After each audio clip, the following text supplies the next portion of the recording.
Welcome to JWL Sports, where we review all the best sports clips from around the country. Now, you're probably wondering, why should I watch over here instead of over there? Because over there, they don't care about what you have to say. They don't read any of the comments. They talk down to us. They say this all the time, that we're just a bunch of clowns on YouTube, Twitter. But I think it's the opposite. I think we know exactly what we're talking about. So I read every single comment. So if you think what I'm saying is the most ridiculous thing you've ever heard, let me know in the comments below. If you think what I'm saying is the most amazing thing, then definitely please let me know.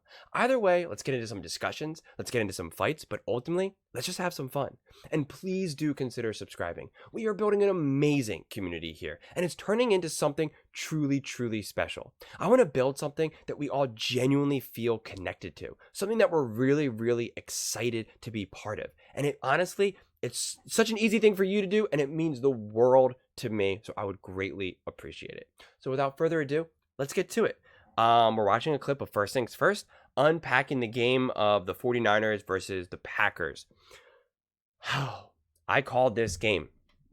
I called it. The Packers ended up losing, but I kept saying consistently that the Green Bay Packers are nowhere near as bad as everyone's trying to act like they are, and that the 49ers are nowhere near as elite as people are saying. And so that is exactly what this game proved. The big narrative was that the Packers essentially got lucky against the Cowboys, that the Cowboys just, choked. That was the whole thing. And I said, no, the Packers won that game. The Packers are a great team. And I kept saying that the 49ers are not an elite team, okay? That their whole narrative of them being elite was the fact that they beat up on the Eagles and the Cowboys, two teams that also were not good and were severely overrated. And that when the 49ers played a tough team, they either lost or they got destroyed, aka the Ravens. And that is exactly what we saw here.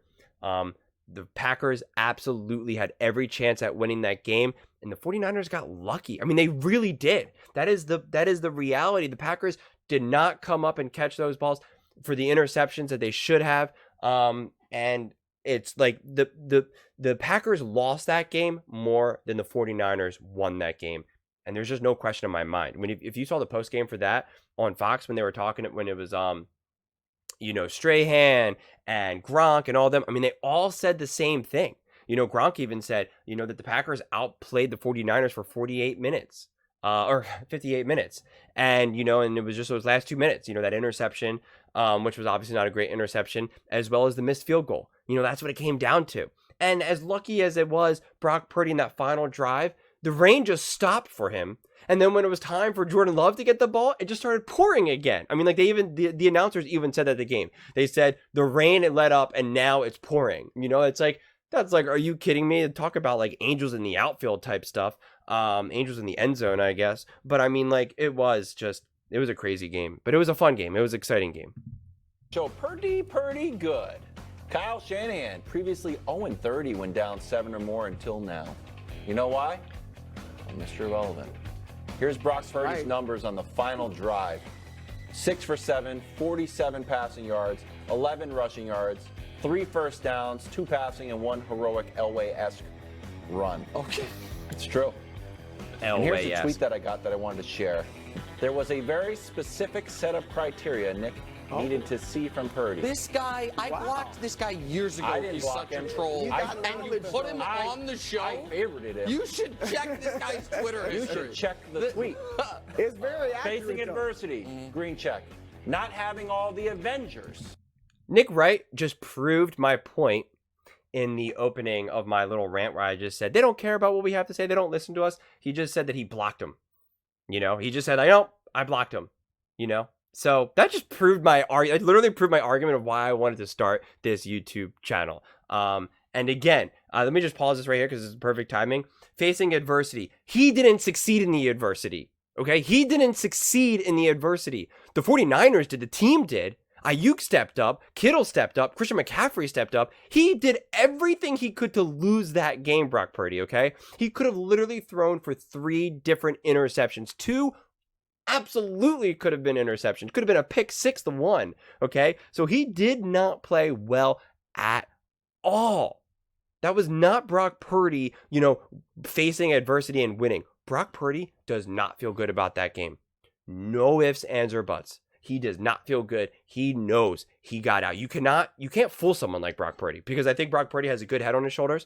I don't think he has this just like delusional sense of self-worth or these grand delusions of how amazing he is. I think he has like a pretty honest, realistic expectation of who he is and knows that he can get better and that he has a lot to learn and grow. And I'm not hating on Brock Purdy. I think that's great. I would not mind having Brock Purdy as my quarterback, but he does not think that he balled out or that he played well or that he won that game. He knows damn well how valuable the weapons that he has around him. He knows that he made some terrible passes that Ayuk was able to like scrape off ever so slightly off the ground behind him, down low, that if he doesn't get that, then they don't win the game. Brock Purdy did everything to lose that game. And fortunately for him and the 49ers, they just had enough weapons to be able to not only pick him up when Purdy was doing bad, and that the Packers just, unfortunately, were not able to come up big in those spots that they needed to. Debo was out. Green check. I saw the game. Down in the fourth quarter. Remember you wanted to see that? Yeah. Green check. Come from behind and win. Yep. He did that too. Green check. Yeah. Greg Jennings is here looking resplendent as always. But Nick, we'll start with you. Yeah. Do you finally believe in Brock Purdy since he met all the criteria that you laid out for him? Okay, so I know what you want me to say, bro. In America, and C-bus card guy who made the show. He did it. Exactly what I asked him to do. Okay, you didn't even moving on to include the that Ravens. it was raining, and that's hard for him to deal with his tiny, tiny hands. It is. No Debo, down in the fourth. Yeah. In a big playoff game. Yep. He did everything that I asked him to do. You could not have scripted it better. Nailed it. So given that, you expect me to be like, I submit. Well, if you're a man of your word. Yeah. You said, yeah, that's Correct. all you had left to say. Okay, so I get that. That seems totally fair. The truth is, I watched that game and I thought he was the Niners' biggest weakness for majority of it. You all know that I disagree with Nick on virtually everything, but he's not wrong about this. He's just not. I don't think he's as garbage. I don't think Brock Purdy's garbage like Nick thinks he is. Like Purdy, I don't even know if Nick Wright believes that he should even be like a starting quarterback in the league. I think Brock Purdy is a good quarterback. I just don't think Brock Purdy has proven to be great or elite. But he is right about this. Bad game. We can agree on that. I watched the game and I said that Green Bay, if not for some terrible plays by them and some terrible spots by the ref early in the game, should have run away with it. I watched that game and I said that Purdy was trying to throw the game away via pick six multiple times. I watched that game and I thought Christian McCaffrey kept them in it throughout it, and Christian McCaffrey won it for him. And so I watched that game where he did everything I asked him to do at the end, and I came away from it saying, yeah, he's the reason they can't win a Super Bowl. Okay. So listen, I know that makes me a villain, Brew. I know it makes me a bad guy, but I'm not going to sit here and lie. And I think you watched the game, Brew, saying, uh-oh, he's not playing well. Uh-oh, he might be the problem. What's true or Bruce going into his trunk. What? Oh, he's moving the goalposts? No. He's moving the goalposts. He's got some props. Don't give it away. He's trying to. No, I know what he's doing. He's moving the goalposts. I'm being Nick Wright. Yeah. What are you I'm doing? being Nick Wright. I'm moving the goalposts. Yeah. Oh, okay. Yeah. I mean, Nick. Yeah. I don't have to say it. Is Brew secretly like an 85-year-old, like, dude, like grandfather? I mean, he's like skipped dad jokes and just gone straight to like grandfather jokes. He's like doing it, even though Nick Wright kind of blew his joke, which Nick Wright shouldn't have done. But like, and he still did it. And he goes, I'm moving the goalpost. It's like, yeah, do you know that Nick Wright just blew your punchline here? Like, can you not hear him? Your own words. Yeah, I said it. Your own words. December 7th. Let's see it. What would it take for me to believe the Niners can win the Super Bowl with Brock Purdy? For that, I need to see at least one real comeback victory. Yeah. I would have thought. That was one. Yeah. Now, I remember also I'm as shocked asking as anybody. going into a game, I remember asking Yeah. you, if Brock Purdy played great throughout the game, like he has many times and they win, would you be more impressed with that? Or if he played poorly and then when it was time, they needed a drive to win it, he delivered the drive. Which one would you be more impressed with? I You said said the the drive. Yeah. So here we go all over the place. Look, Brock Purdy didn't play well. And I do think, I don't know if it's because small hands or whatever, the rain and the wet ball bothers him. Definitely bothers him. All right. Cleveland, his last really bad game that day, same thing. It was wet. It was raining. So that was an issue. However, the dude fought through that.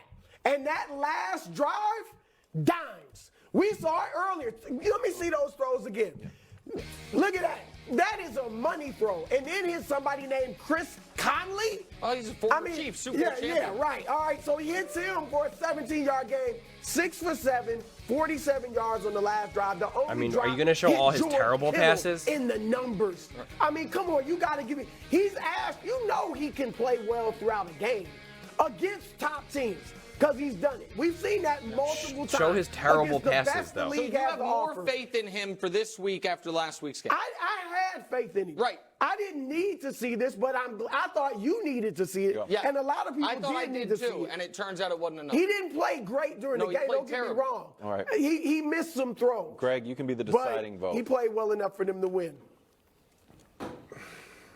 Look, I believe that he can do what he did in the last drive. However, I'm with Nick. I got right here in my notes, I worry about him being a liability. Yeah. What's his record in the postseason? I don't care what his record is. Really? Because we care about every other quarterback's record. Can I talk? I'm just saying. Can I talk? He's 3-0 when Is it my turn? Is it my I'm just turn? saying. Everybody else, the 9 I'll tell you why. I'm gonna tell you because we do this with every player. It doesn't really matter. But we're talking about Brock Purdy. Like, I can't not see what I saw. And I understand he had the last laugh because he made the drive. He had the drive that allowed his team to win the game. But he also had several other drives that put his team in a position where he better had done that because they would have lost because of his performance. So with me, I didn't even want to do that. I'm sorry, Brock, because this is it's not about. I'm not upset with you because I believe that he can be. It just reminded me of, you guys watch Happy Gilmore, when he's like yelling at the girl through the audio thing where he's like, I hate you, shut up, you're awful, screw you, go away. And he like leaves and he comes back and he's like, I'm sorry, baby, you're the best, I love you so much. So that made me think of. Be a good quarterback. He's shown that. But I am more concerned and I have more questions revolving around will he be a liability than I do of he's going to be the reason why we win the game. Yeah. Exactly. I don't believe that stronger than I believe the former. That's the perfect point. That when you watch that game, you in no way feel more confident in Brock Purdy after that game. I don't know how. You won despite his weaknesses and his liability. And again, it's not to say that Brock Purdy's not going to become a great quarterback or that he's not going to grow and be better.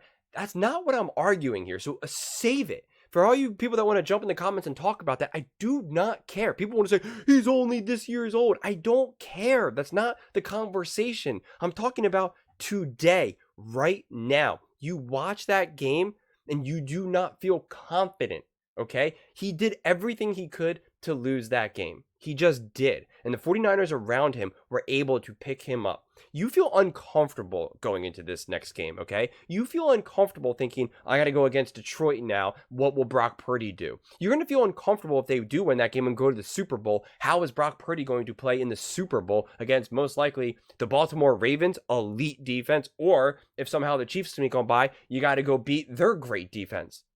So this idea that that you feel great after that game, it's just not true. There's one quarterback, well, maybe two. I guess I'll give Patrick Mahomes the benefit of the doubt. There's one real game this past weekend that really showed we are elite. We are the team. I am the MVP. That was the Baltimore Ravens and Lamar Jackson. They're the only team that convincingly won. Again, if Brock Purdy and the 49ers are so amazing and so great and so elite, people are telling me, look what Purdy has done, breaking these team records and stuff like that. Again, those team records now everything is different. The NFL has changed the rules to make it more offensive oriented to make it easier to throw, to pass, to get those numbers. Not to mention the philosophy in the NFL has also changed. It's so much more pass heavy and no. So you're going to break those records. That's going to happen. Okay? So that I'm not really that impressed. And again, this team is stacked on offense, is loaded on offense. So again, if you're trying to tell me that the Packers were not trash, and someone in the comment section tried to tell me no one was arguing that the Packers are trash. Really? That's weird. Then why did people say that the Packers choked in that moment? Why did they say that Jordan Love is not a good quarterback? Why were the 49ers favored by 10 points? If the Packers weren't trash, then why did all those things happen? So again, either the 49ers are just so elite that that's why they were favored by 10, or that the Packers were trash, that's why they were favored by 10, or it was a combination where that the Packers were just not that good and the 49ers were that much better, and that's why they were favored by 10.